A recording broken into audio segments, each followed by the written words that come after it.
He's wounded. He won't try anything. You have to keep your eyes on him. We should have thrown you overboard. I wish you had drowned like the others. Just wait till I get free. He won't help us.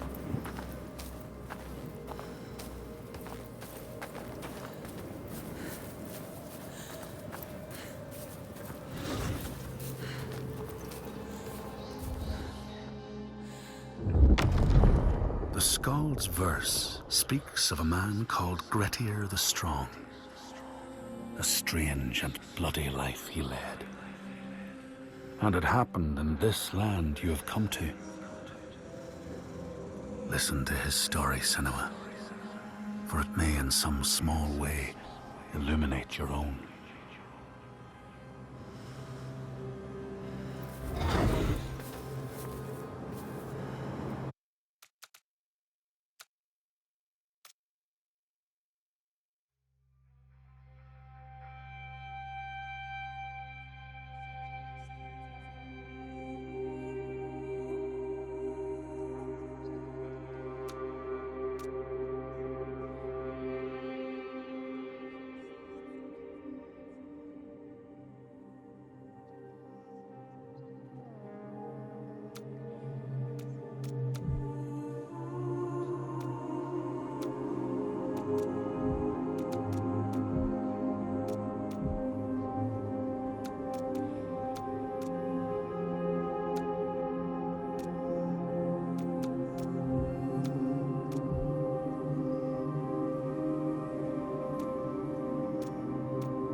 Go to them, Senua.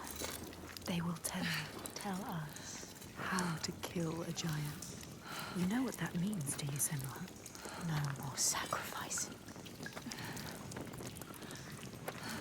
Once she had shown her promise, they took her down into their world, into the depths where none of us had gone.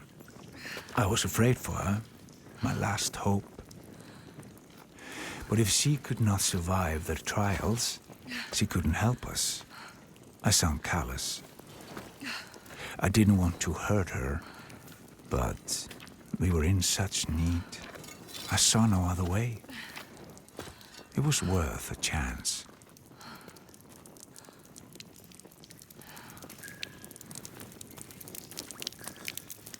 Where are we going, Senua? I have a bad feeling about this. I don't like this.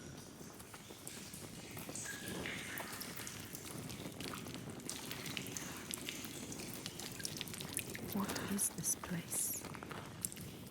Just a cave. She knows what she's doing. It's a trick.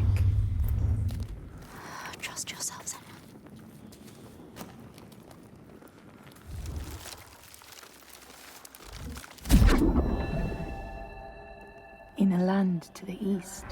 They know that when a traveler finds themselves lost, it is the fault of the Vadadaj, who wait at the crossroads to trick souls passing by.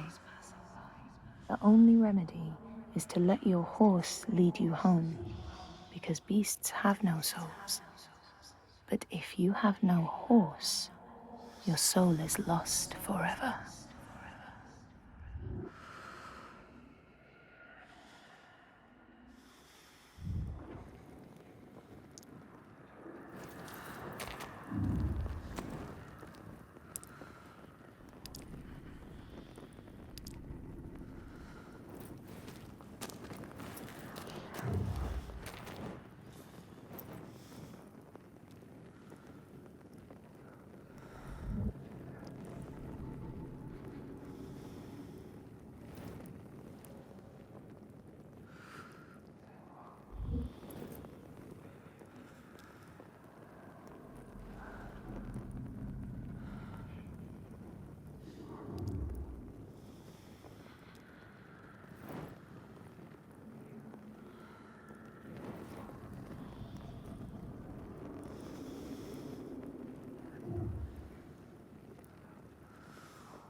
Still, nothing special. It was a trick. It's getting smaller. Where is it taking her? Everything you have done has brought you here. To nothing. Nowhere. Maybe your father was right. Maybe you are nothing. Be careful with your torch. Don't let the torch die. If the light goes out, we will be lost here forever. You're always supposed to come here. Yes, this feels right. The color is beautiful. It has something to show you. Something here to find. Find it. Trust yourself. Beautiful. It's not like fire usually is. It's mesmerizing. What does it mean, this color? It has to mean something.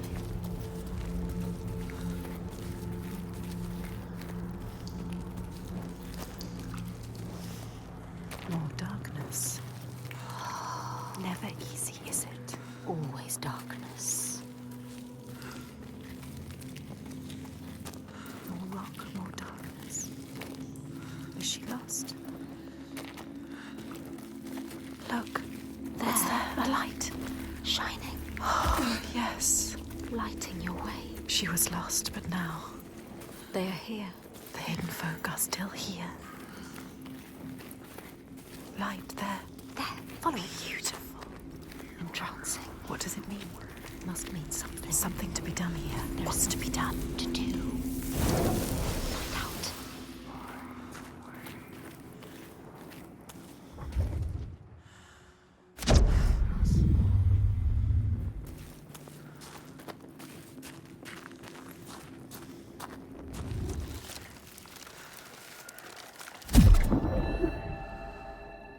In this place, they know that sometimes the hidden folk will take their children and leave another in their place. These children may look the same as their own, but will be dazed and far away, or ill-tempered. And you know then you have a changeling in your house.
Follow the light. Don't stop now. And yet more darkness. More rock. Deeper and deeper into the earth we go. This could still be a trick. It could still be a trick. You could be lost here forever. What is this? Senua, turn around. Wait, listen. What was that? Voices. Is it them? Are they telling us? What are they telling us to do? There's only one way to go. Water, water everywhere. This must be a special place. Senua, you have to get out of here. You could still die.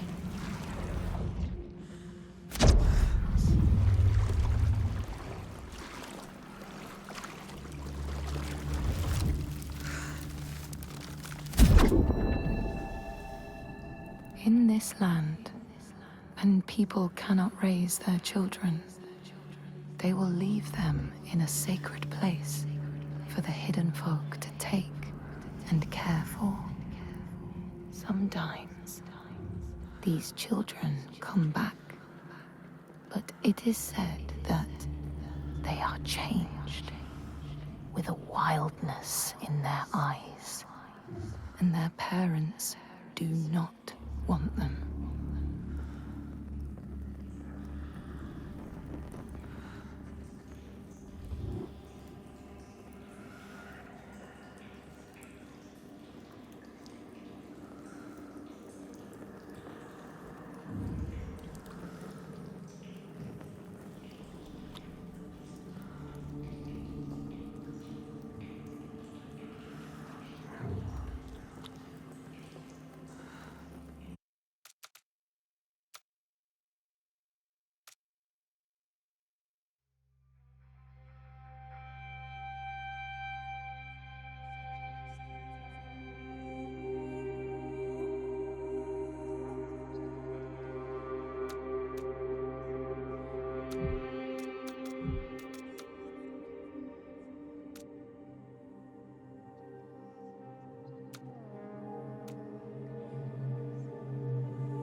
Who is it?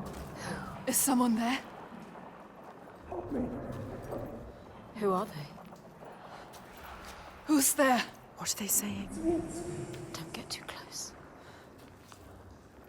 No, You can't. those creatures are down here with you. They need help. This is all I have. Senua, you can't. You can't do it. She is thinking about it. No, Senua. Protect us. You need that sword. Senua, no. You have to be able to fight. It's all you have. She is ignoring us. Senua, listen to us. Senua, no. We know what to do. We are protecting you.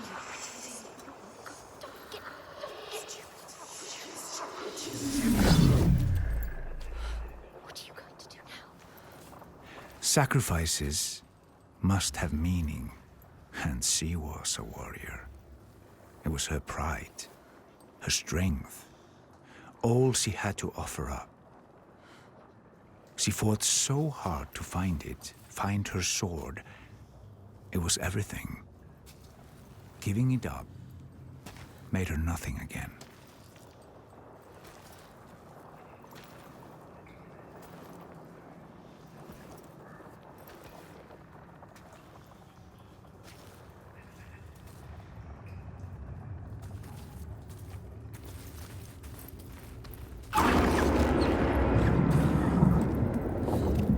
Always more to do.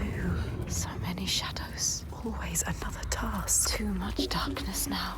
Where are you taking me, hidden folk? No, you are powerless. Don't lose the light.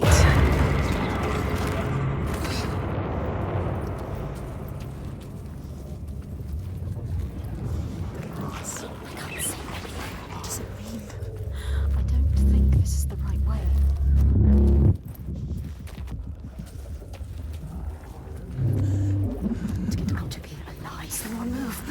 faster, faster. Go, go, go, go, go, go, go. I hate it here. It's too terrifying. Darkness. What's in the shadows? I don't like it. Creatures moving. Shapes. Shifting. They have led you here. Now they will kill you.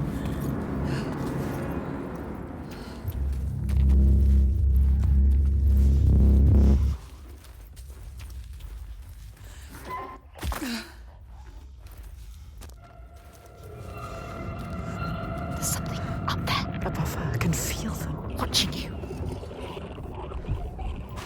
Let it see you. Don't make a sound. Does it have eyes? It can smell us. It will kill you. It is looking for us. It knows. There's more of them. I can feel them. I don't like it. They're right there. I can feel their breath. Who are they?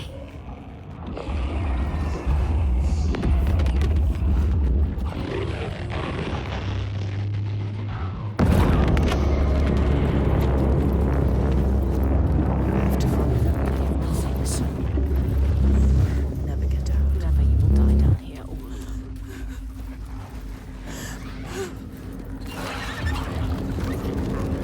Get down here. It's beautiful. It's a tree. That nice. Get out. Did you hear it? Can we turn back? The lights guide you. Don't lose them. Don't lose them. The lights. I can't see anything. Just way. Don't lose the light, Senua. The light is the only thing you have here. The light saves us. It will. Look, an entrance. There, keep following. Light shining through. A bit of hope. Is it? Or just another trick from the hidden folk? A trick.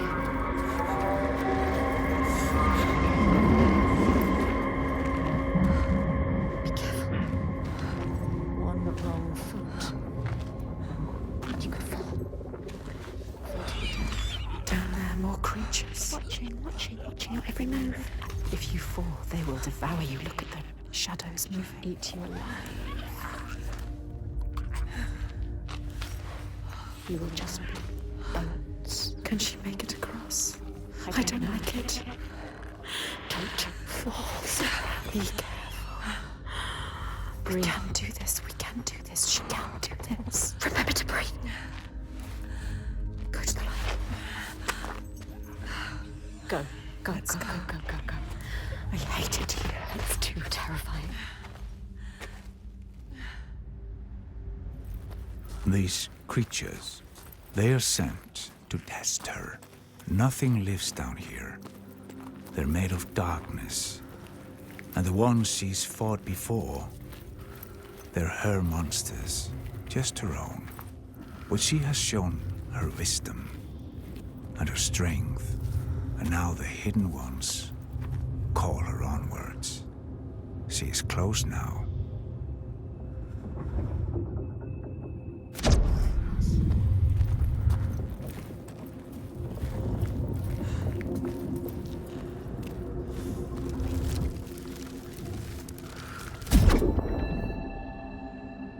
These people know that children who have died uncared for can return as Ult Burdur, small ghosts clad in fluttering rags. When there are storms, they may cry as they did when they were human, and will look for their mothers until they find them, and never leave them again.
Draugar don't usually come this close to the settlement. The dragon. I have to warn them. Your followers too. They're here as well. They're not my followers. I just showed them how things could be different. But they follow you. She was I see weak. it. She left us. Maybe one day I Don't can trust also her. see how things can be different. You need to find the hidden folk. Find them. You're not coming? There's something I need to find. Bardavik is just along the shore. I would say be careful of She Draugar, needs but to understand. I see you can handle Find a way. yourself. She can't handle herself. You are a warrior, She Senua. left as soon as it was hard. Why did the Draga come here? What were they looking for? Are they following us? Yes, they must be following us, What if she brought them here? What if it was a trap? She is strong. She dealt with them.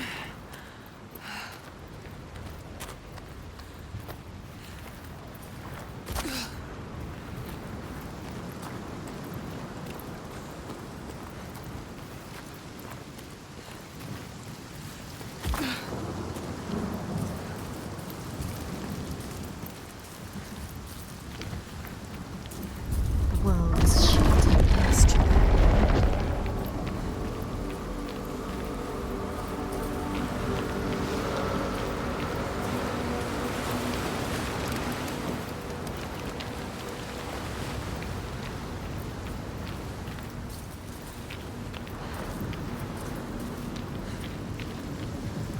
Focus. What is it?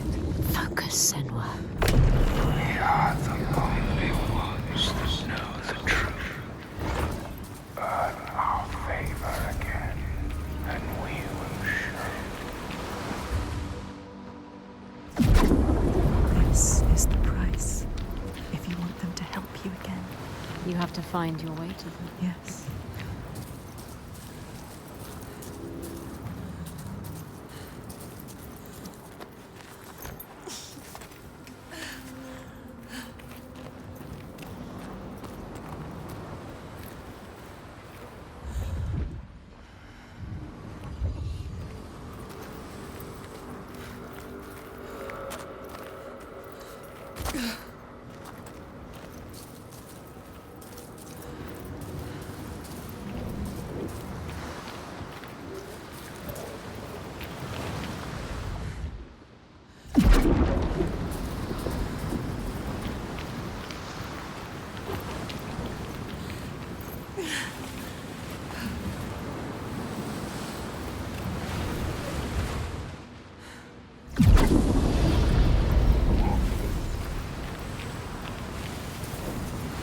Everywhere, signs forming.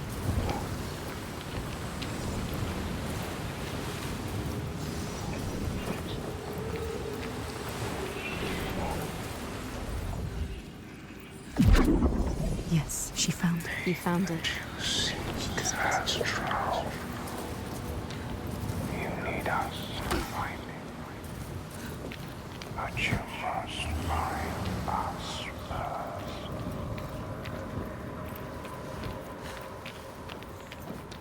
Keep looking. I always knew you would find it. It's not over till it's done.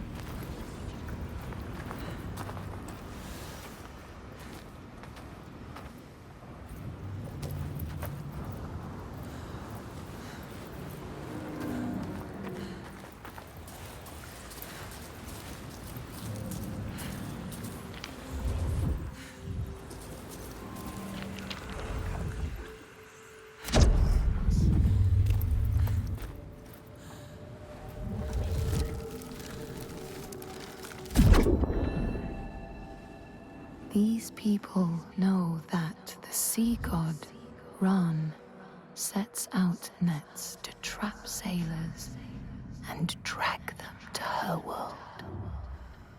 She sends the waves, her daughters, to wreck boats so she will have more men to take. And jealously, she pulls them down beneath the water.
It's close. There. Make it happen. Yes. The second sign.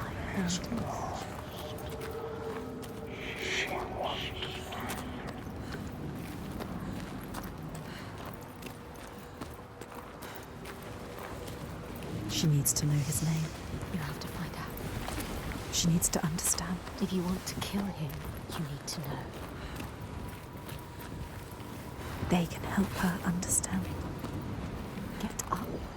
Follow the light. There it is. What does it mean?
Are you sure you want to know?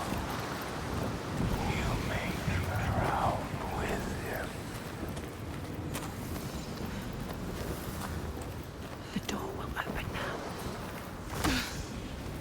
You will be able to see. What will she be able to see? She just needs to. What are they going to show us? You are found. Yes.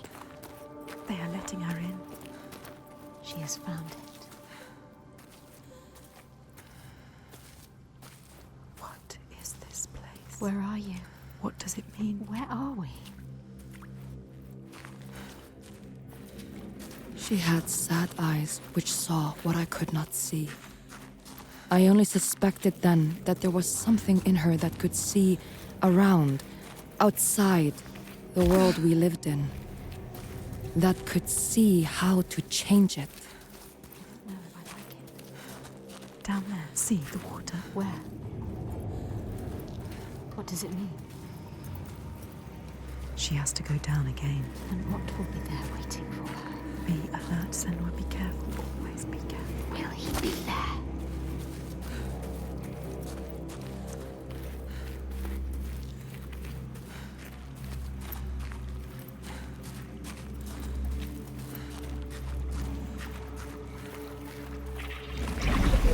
There. Look.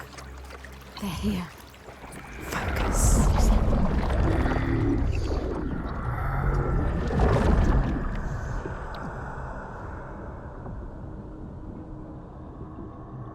Every monster was once a man.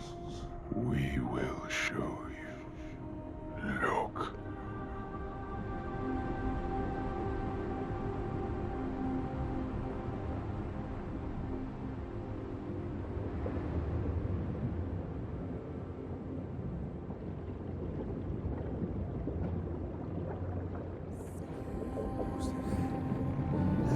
darkness came, the man stood shoulder to shoulder with his friends. They helped each other through the starvation and the fear, and there was a tiny spark of hope that never died.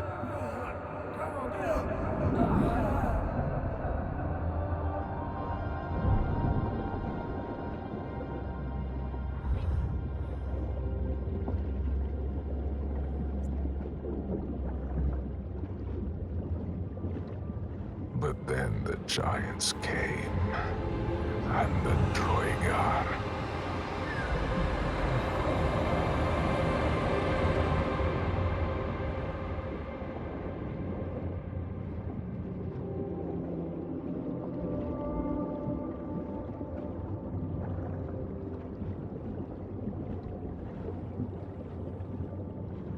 And worst of all, the Bjerg. Men who were stronger and more ruthless, took all they had and wanted more.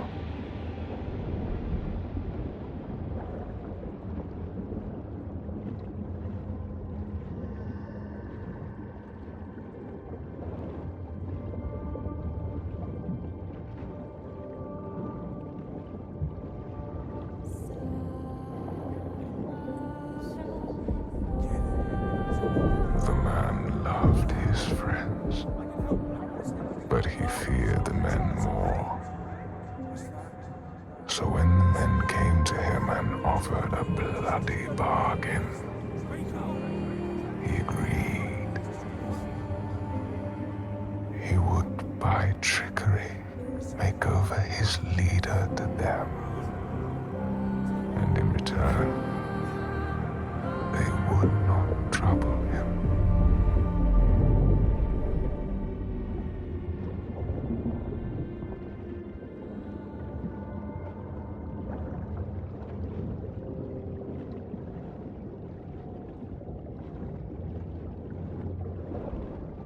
And so it was done, and his leader was taken and died at their hands.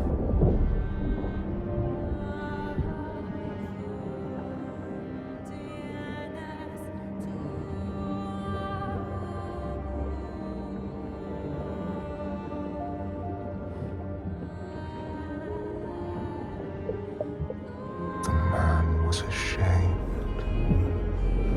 He thought himself safe. But they found out his secret, and all stood against him.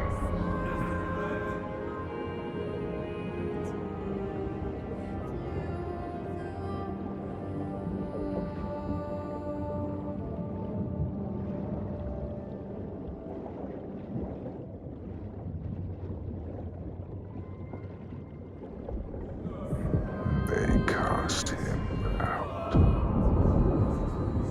and he wandered the lonely cliffs until the sea took him.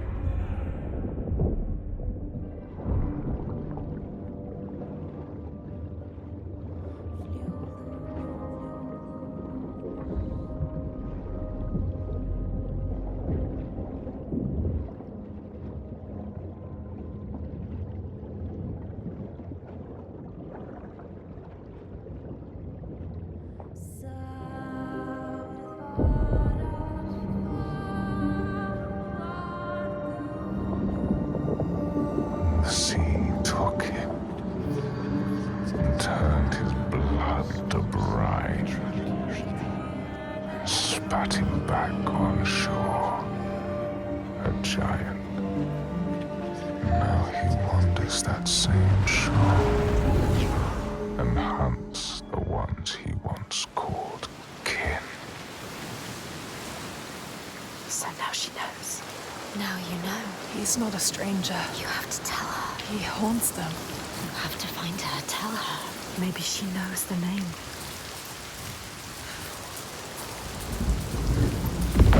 There he is. Look what he does. He comes to the He settlement. will never leave them. She has to stop him. Find out the names Then you can destroy him. Release him.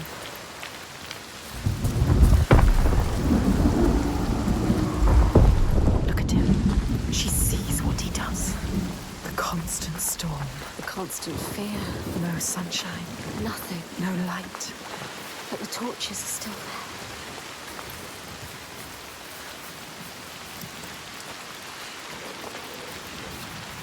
Everybody hiding. Lonely. Tucked away. Frightened. They never come out. Life is just endurance here.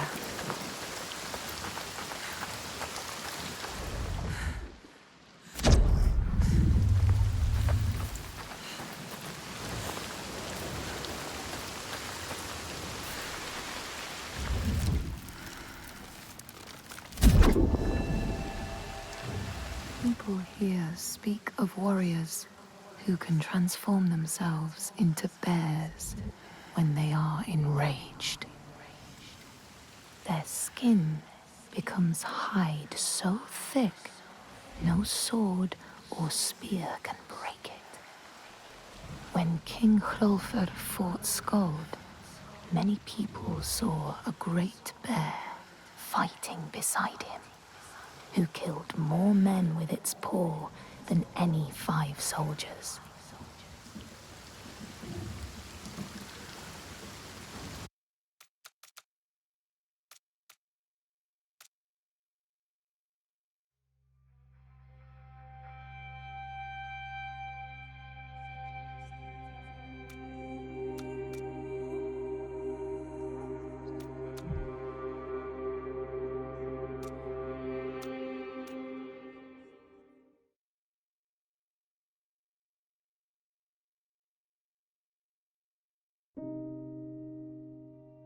Senua finds a unique courage to keep pushing forwards on her quest, no matter what. She sees the world differently to those around her and faces challenges others would avoid. When driven so strongly by one powerful purpose, she will do anything to rid the world of the darkness. This is her life's mission, and she will not stop until she fulfills her quest. My name is Eddie, and I have lived with psychosis for most of my life. To me, psychosis means living in a different reality, a reality that isn't shared with other people. Often living with psychosis is dark and miserable. While experiencing psychosis, I've got to hear the voice of God, the opposite, seen and spoken with angels, and been to hell itself. Recovery college and peer support really did turn my life around. I thought I would never get better, and yet here I am.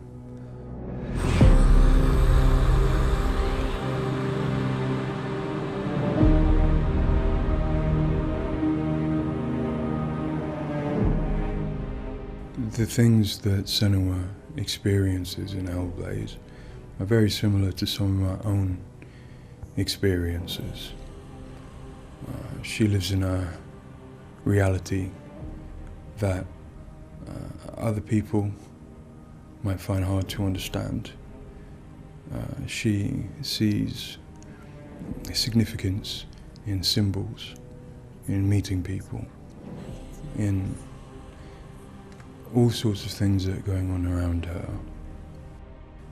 Senua is experiencing an altered state of reality which would be very hard to understand without having experienced it yourself or playing Hellblade. Lost soul who fought through hell to find us. You were lost. Not anymore. Are you ready for what you will find here? It's difficult saying that it's an illness, that it's not real. Of course, to me, it is. And of course, to Senua, it is. And that's what's driving her to do these amazing feats of courage, to overcome pain and exhaustion, to do what she knows she must. All the rage. all the fear. Everything I've seen, everything I've done, has led me to this place. We've come so far. Not far enough. Say it. You are ready. Tell them. In Senua's Saga Hellblade 2, we tell the second part of the story of Senua, a Celtic warrior who, like Eddie, has experiences of psychosis, seeing the world in a unique way and existing in a reality unshared by others. At a surface level, this manifests for Senua in seeing things that others don't, hearing things that others don't, and having unique beliefs about the world. My name's Paul Fletcher. I'm a psychiatrist and a professor of neuroscience at the University of Cambridge, and I've been working with the Ninja Theory team on Hellblade and other projects for several years now. I am a clinical doctor, but have also added research and teaching to my role. And in all three areas, I'm especially interested in the human brain and how it strives to make sense of the world, which is complex and changing all the time. The lake. Like a mirror. You can see the reflection. Senua, like many people, experiences psychosis. Now, psychosis is not a diagnosis, although it is associated with a number of medical and psychiatric conditions. But ultimately, it's a loose description of a shift in one's experience of reality. What are you doing? Screams of the dead. There's something here. They are not. I need to find out what it is. They are. A person with psychosis might experience changes in their perceptions and their beliefs. For example, they might see or hear things that other people can't. And they might come to believe things that are quite uncharacteristic for them. For example, they might feel that somebody, perhaps somebody even very close to them, is intent on trying to harm them. Now, it's very important to remember that this is not just a vague feeling or an imagination. To the person, it feels like their reality, just as everything around me feels like my reality to me. I, like many people, feel that in order to even begin to understand psychosis, we have to start with thinking about how the brain works in general, how it makes sense of the world around it. And when we do that, we're repeatedly confronted with evidence that actually it doesn't just rely on the evidence of our senses, but it actually relies on what it already knows, on its predictions, its anticipations, and its expectations. Your voices. Now that might seem like a defect. After all, why would we want to rely on what we already know rather than what the world is telling us? But if we did act simply as passive receivers, we would be completely swamped. We'd be like a newborn infant trying to make sense of the colours and shapes without any way of having a framework to try and understand those colours and shapes. Our senses are bombarded with information from the world that's rapid, it's intensive, it is noisy, ambiguous, unreliable. And if we were to try and make sense of that without imposing patterns and expectations, then it would be like trying to assemble a multi-dimensional jigsaw without knowing what the picture was on the box. Many of us think that the brain ultimately is an organ that makes predictions. It craves patterns and associations in order to make sense of the world. And without that, we are confronted with a feeling of uncertainty, of anxiety, of distress, even of fear. They're calling. Something is drawing near. Where do these predictions come from? Many of them are actually embedded in the structure of our brain, probably wired there by evolution. Many of them come from our earliest experiences as babies, trying to make sense of this new world that we're born into. Many come from our early childhood experiences, from what we learn from others and how we interact with others, from our parents, our teachers, our friends.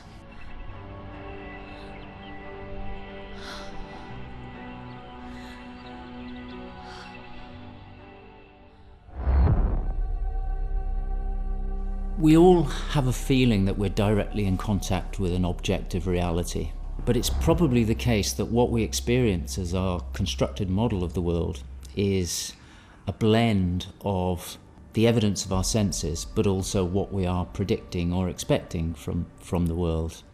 So this blend exists in a very fine and delicate balance, and the weighting of that balance probably varies a great deal across different individuals. But crucially, this balance is what determines how we experience and interpret and act upon the world. And some of them are embedded in shared experiences with others, our society, our culture, our arts, even our religions and our mythologies. So for the most part, this works very well for us and enables us to make sense of the world, but it's also, being a delicate balance, it can be shifted, and it's very easy, even under the most normal day-to-day circumstances, to deviate from objective reality.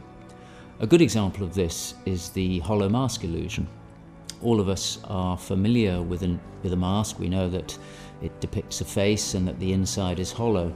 But when we see the mask rotating round and we see the hollow side, there is a deeper prediction, probably embedded in our brain, that facial features tend not to be hollow, that they stick out.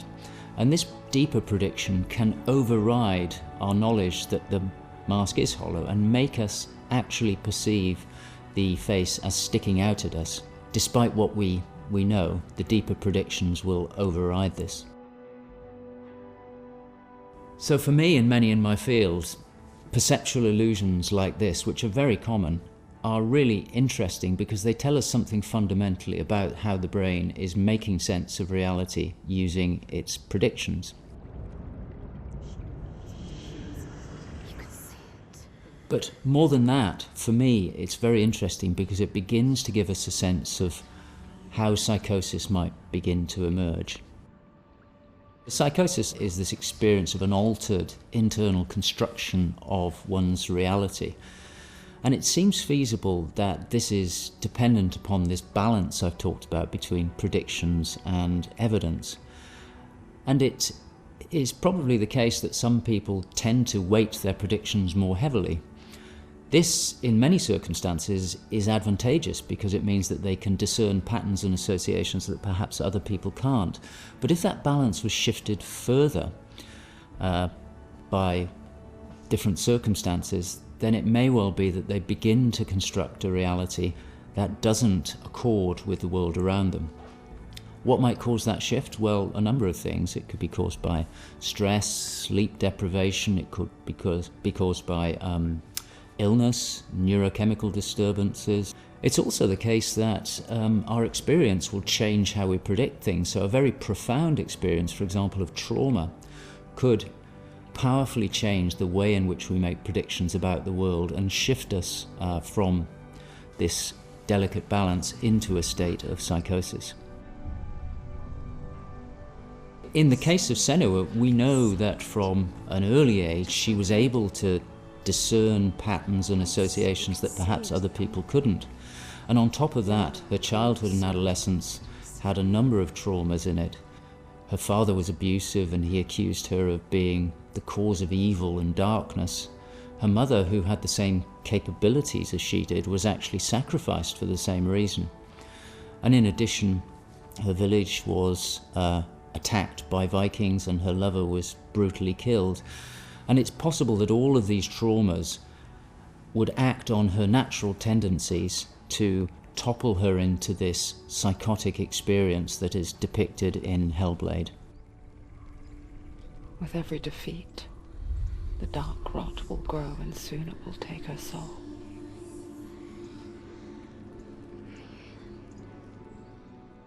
In Hellblade Senua's Sacrifice, we find Senua discovering and understanding her experiences. They're relatively new to her, and the pain and torment feels at its most acute.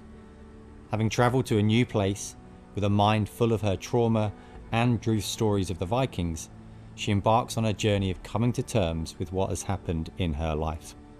Ultimately, rather than finding the unachievable certainty of rescuing Dillion, she achieves certainty in the realisation that Dillian is gone forever.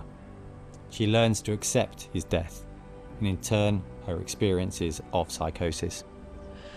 Even in darkness, the wonder and the beauty of this world never leaves us.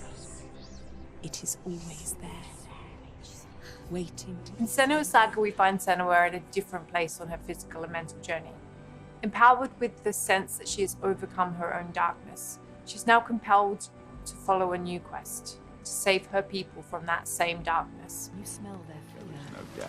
He's here. Death is coming. Look at the bones. Death is coming for Look at the you. bones. That's going to be you. That's going to be everyone. In Sacrifice, Senua's psychosis is acute and all-consuming. She is preoccupied and absorbed by her experiences. To some extent, she is enveloped and enslaved by the darkness. She cannot ignore her voices and visions. She's totally committed to the quest within her altered reality. In Saga, there has been some resolution to this. There's no miracle recovery. She still experiences the voices and visions. She still has a changed reality. But the balance of power has shifted. She is the one who is able to be in control. She's able to resist and challenge the voices. She's able to make decisions that much more clearly reflect her own goals. They see through your lies, and I will show them how to see as I do. I will not appease your gods. I will destroy them. And in addition, in Saga, she is able to encompass the reality of others.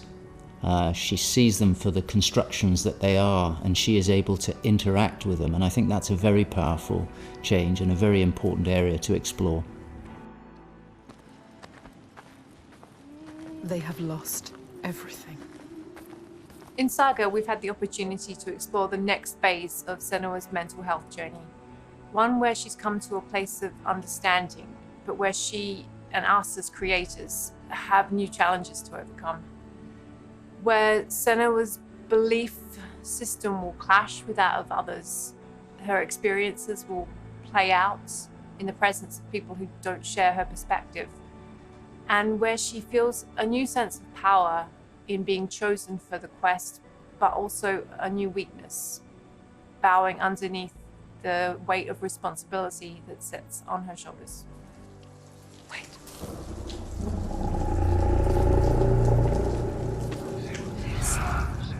In Saga, we have once again utilized binaural audio to bring Senua's voices to life. Her furies still travel with her, but their tone has changed this time. She continues to be haunted by her father, and she starts to feel the audial presence of Icelandic myth infecting her mind. That scream. That voice. Something dark, Senua.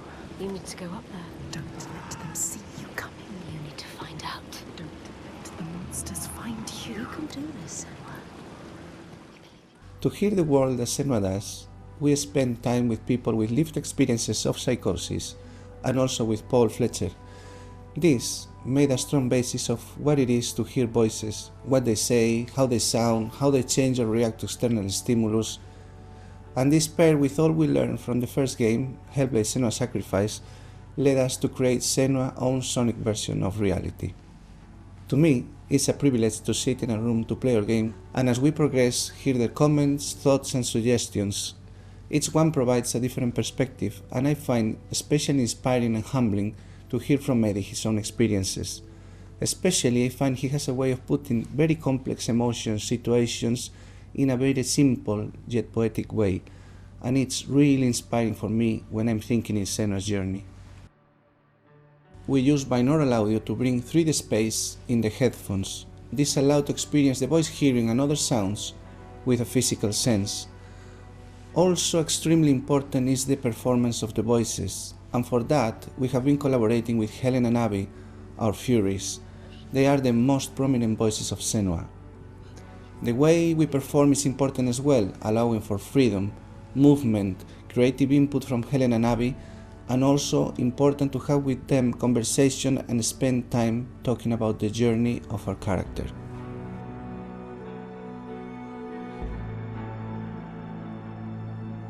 There is a lot of time gone into experimentation, so every sound in the game is connected in some way with the emotion that Senua is experiencing as she travels through Iceland, from the sounds of the nature to some of the musical moments.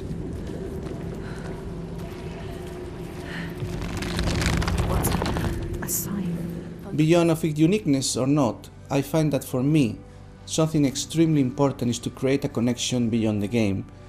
So in understanding Senua's own reality and going on a journey with her, I hope our players will understand better how people experience reality different, and in doing so, I feel, we break those walls that keep us distant and lonely.